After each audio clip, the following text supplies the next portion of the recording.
எதுல கட்டப்பட்டிருந்தாலும் சரி, நீங்க கடல்ல கட்டப்பட்டிருந்தாலும் சரி, வியாதியில கட்டப்பட்டிருந்தாலும் சரி, சோதனையில கட்டப்பட்டிருந்தாலும் சரி, பலவிதமான நெருக்கடியில நீங்க கட்டப்பட்டிருந்தாலும் சரி, சத்தியத்தை அறிகிற பொழுது அந்த சத்தியம் உங்களை விடுதலை ஆகும்.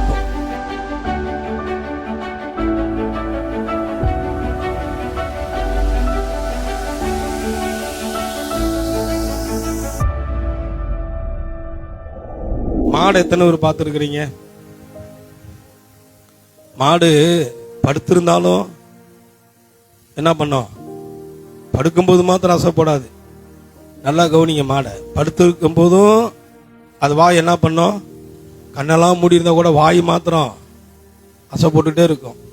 அது போகிற பொழுது எப்படி இருக்கும்? வாய் அசை போட்டுட்டே.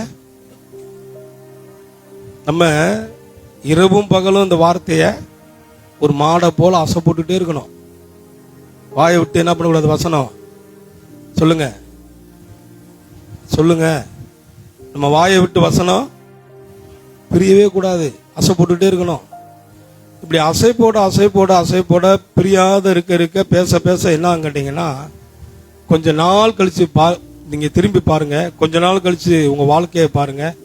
கொஞ்ச நாள் கழிச்சு உங்களுடைய ஜீவியத்தை பாருங்க. யாரும் தொட்டு பார்த்திடாத உயரத்துல கர்த்தர் உங்களை வைத்திருக்கிறத நீங்க உணர முடியும். ஆமே. சமுதாயத்துல எப்ப நம்மளுக்கு மதிப்பு வருது? கர்த்தருடைய வசனத்தை அதிகமா தேடி பாருங்களேன், உங்களுக்கு மதிப்பு அதிகமாகும். வசனம் அவ்வளவு பவர்ஃபுல். வசனம் தான் எல்லாத்துக்கும் வெற்றி. ஆமே. இந்த வசனத்தை இரவும் பகலும் உங்க வாயிலிருந்து பிரியாது இருக்குமானால் கர்த்தர் உங்க மேல பிரியமா இருப்பார்.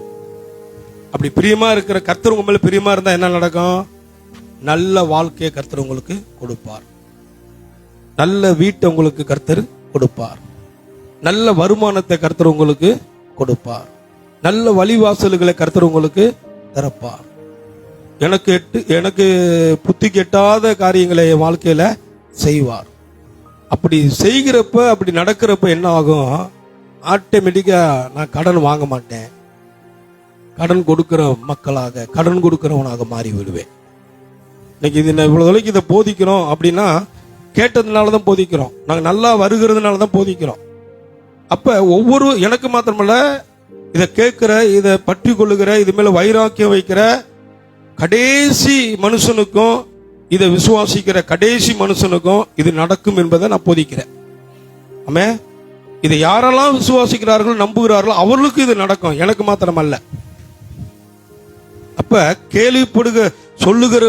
சொல்லுகிறவர்கள் இல்லாவிட்டால் எப்படி கேள்விப்படுவார்கள்? அப்ப நான் சொல்லாவிட்டா உங்களால என்ன பண்ண முடியாது? கேள்விப்பட முடியாது. நான் எனக்கு ஒருத்தர் சொன்னார், எனக்கு ஒருத்தர் போதிச்சார். இப்படி வாழு, இப்படி செய், இப்படி பற்றிக்கொள், இப்படி நட, இப்படி பேசு, இப்படி வசனத்தை அறிக்கையிடு, இப்படி ஜெபம் பண்ணு, இப்படி இரு, இதுக்கு முக்கியத்துவம் கொடு, இதை வைராக்கியம் காட்டு, இரவும் பகலும் இதை தியானி, இரவும் பகலும் இதை பேசு, இதுல சிந்தை இருக்கட்டும், இதுல உன்னுடைய ஆர்வம் இருக்கட்டும், இதுல உன்னுடைய மூச்சு இருக்கட்டும், இதையே பற்றி கொண்டு இப்படி இப்படி இப்படி பட்டு கொண்டு இருக்கிறப்ப கர்த்தர் பிரியம் உன் மேல வந்துடும். கர்த்தர் பிரியம் உன் மேல வந்துருச்சுன்னா வானத்தின் மதகுகளை கர்த்தர் திறக்க ஆரம்பிச்சிருவார். அதனாலதான் சொன்னார், இயேசு சொன்னார், சத்தியத்தை அறிவீர்கள், நீங்க அறிஞ்ச சத்தியம் உங்களை விடுதலை ஆக்கும். எதுல கட்டப்பட்டிருந்தாலும் சரி, நீங்க கடல்ல கட்டப்பட்டிருந்தாலும் சரி, வியாதியில கட்டப்பட்டிருந்தாலும் சரி, சோதனையில கட்டப்பட்டிருந்தாலும் சரி, பலவிதமான நெருக்கடியில நீங்க கட்டப்பட்டிருந்தாலும் சரி, சத்தியத்தை அறிகிற பொழுது அந்த சத்தியம் உங்களை விடுதலை ஆக்கும்.